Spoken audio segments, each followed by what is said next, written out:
If you just got a Samsung Galaxy S25 or any Galaxy phone, or you've already started setting it up, this is for you. Do these 5 setup steps on your new Samsung Galaxy S25. Even if you already started downloading apps and using your Galaxy S25, don't worry, you can still do these 5 steps right now. They're the must-do settings that lock down security, protect your data, and improve battery life, and I'll show you exactly where to tap. By the end of this video, your phone will be updated, secured, backed up, and set up for calls and texts the right way without turning it into a complicated project. One quick tip: Samsung menus can look slightly different depending on your software version. If something isn't exactly where I show it, use the search bar at the top of settings and type the word I say, like software, battery, backup, or privacy. That usually gets you there instantly. Let's start with step 1. Step 1. Install updates first before you do anything else. This is the boring step that prevents so many headaches later. Updates fix bugs, improve battery performance, and patch security issues. Doing this first also makes the rest of your setup smoother. Go to Settings by swiping down from the top right. Tap on the gear icon. Scroll down to Software Update.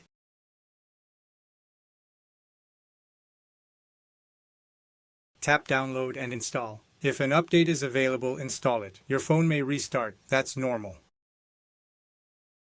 Now, after the phone updates, you also want your apps updated because a brand new phone often has older app versions pre-installed. Open the Google Play Store. Tap your profile icon, tap Manage Apps and Device, then tap Update All. Wait for all the apps to complete updating.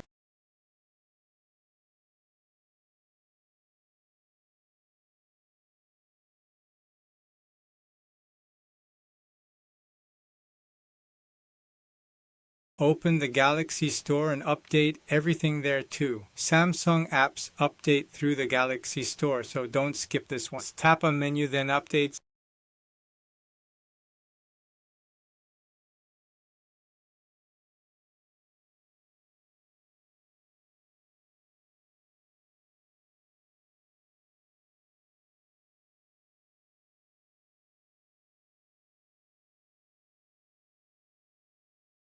Okay, step 1 is done. Now your phone is running the latest fixes. Step 2, lock down your security. This is the one that protects your money apps, your email, your photos, and basically your entire life. And it takes about 1 minute. Go back to Settings.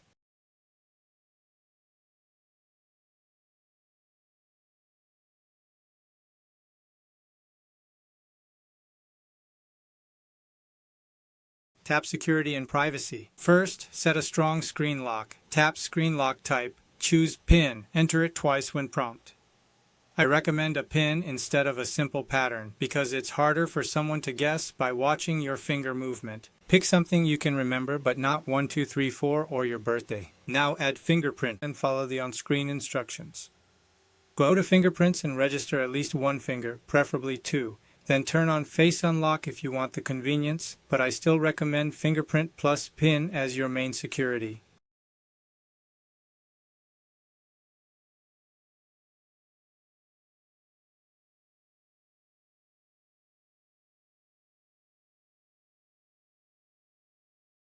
Here's the mindset. Face Unlock is great for convenience, but the PIN is the real lock. If the phone ever asks for your PIN again after a restart, that's normal. Don't panic.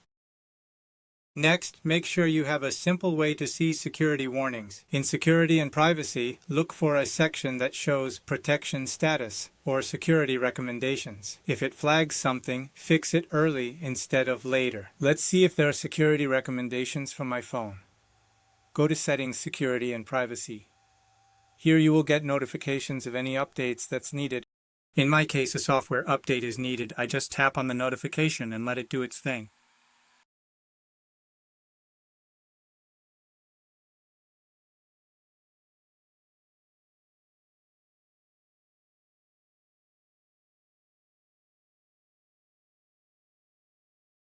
Notification now says, looks good. Step 3. Turn on Find My Phone in 2 places. This is the step most people forget until the day they actually need it. If your phone gets lost or stolen, you want 2 separate tracking systems turned on, Samsung's and Google's. Redundancy is good. For Samsung, in Settings, go to Security and Privacy.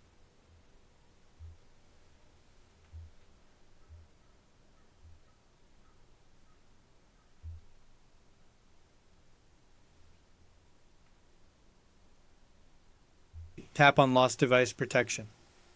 Tap on Find My Mobile.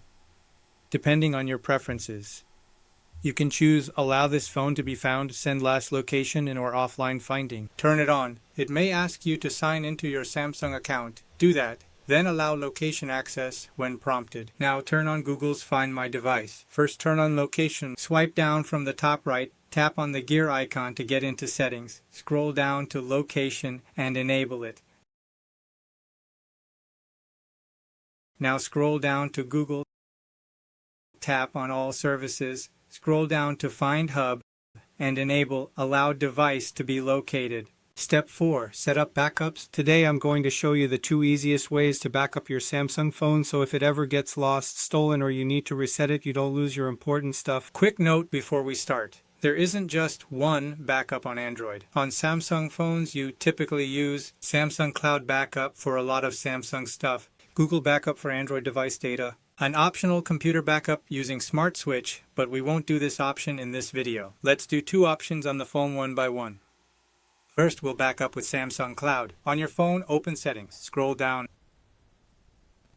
and tap Accounts and Backup. Under Samsung Cloud, tap Backup Data. Now you'll see a list of items you can back up. Pick what you want included. I usually choose everything. Then tap Backup Now. At this point, I like to pause and make sure I'm on Wi-Fi, and I usually keep the phone plugged in if the backup is big, just so it doesn't stop halfway. Once it finishes, you'll see Done. Tap on it. That's the Samsung Cloud Backup.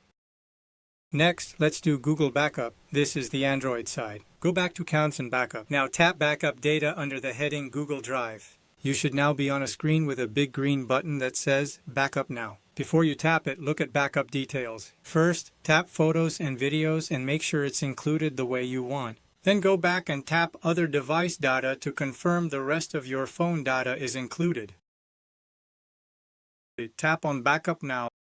When it finishes, you'll see a check mark on the cloud icon signifying backup is complete. The check mark indicates it is done backing up.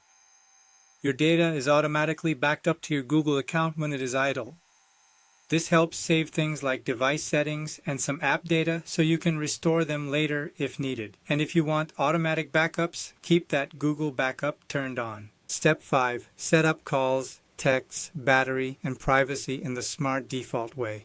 This is the final step, and it makes your phone feel better every day. First, calls and text basics. Go to Settings, tap Connections, then tap SIM Manager. Make sure your SIM or eSIM is active. If your mobile signal isn't showing, you may need to add your eSIM or contact your carrier, but most of the time it's already working. Now check Wi-Fi calling if you want better call quality inside the house. Go to Settings, Connections, Wi-Fi calling. If your carrier supports it, turn it on. This can really help if your cellular signal is weak indoors. Now text. Open your Messages app. Tap on your profile icon, Message Settings. Turn on RCS chats. You can turn on Send Read Receipts and Typing Indicator if you want Read Receipts and better media sending. On many phones, this is called RCS or Chat Features. Next, Spam Protection. Go to the phone app, dial #662# and press Call. This will turn Scam Block on. To confirm it's on, dial #787# and press Call. It will show the status of your scam protections. If ever you need to turn it off, dial #632#. On my T-Mobile carrier, other carrier might be a little different. A scam block call is a call that T-Mobile flags as likely scam fraud based on their network screening, things like reported scam numbers and suspicious calling patterns. When you turn on scam block, Those high-confidence scam calls are blocked before your phone rings. For messages, scam protection. Open the Message app. Tap on your icon in the upper right corner. Scroll down to Message Settings. Scroll to Protection and Safety. Read the information and turn on Spam Protection. This helps cut down junk calls and scam text. Now, battery. Go to Settings. Tap Battery. Look for something like Battery Protection or Protect Battery. Turn it on and choose a setting you're comfortable with. If you want the best long-term battery health, set a charging limit so the phone doesn't sit at 100% all the time. Many people use 85% as a sweet spot. The point isn't to be perfect, it's just to reduce battery wear over time, especially if you keep your phone plugged in a lot. This will prolong the life of your battery. Now, privacy. Go back to Security and Privacy. Tap Permissions Used. This is where you stop apps from being nosy. Go category by category: location, camera, microphone. If an app doesn't need a permission, set it to Don't Allow or Ask Every Time. For example, a flashlight app does not need your location. Also, look for a setting that shows when your camera or microphone is being used. Android shows small indicators at the top of the screen. That's good to know. Now, one last big protection: Auto Blocker. In Security and Privacy, find Auto Blocker and turn it on. Auto Blocker helps protect you from sketchy installs and certain risky connections. For most people, keeping it on is the safer default. If you ever need to install something advanced later, you can temporarily turn it off, but for day-to-day use, leave it on. All right, those are the 5 things to do first on your new Galaxy S25. Let me recap super quickly. Update the phone and apps. Lock it down with a PIN and fingerprints. Turn on Samsung Find and Google Find My Device. Set up Google and Samsung backups.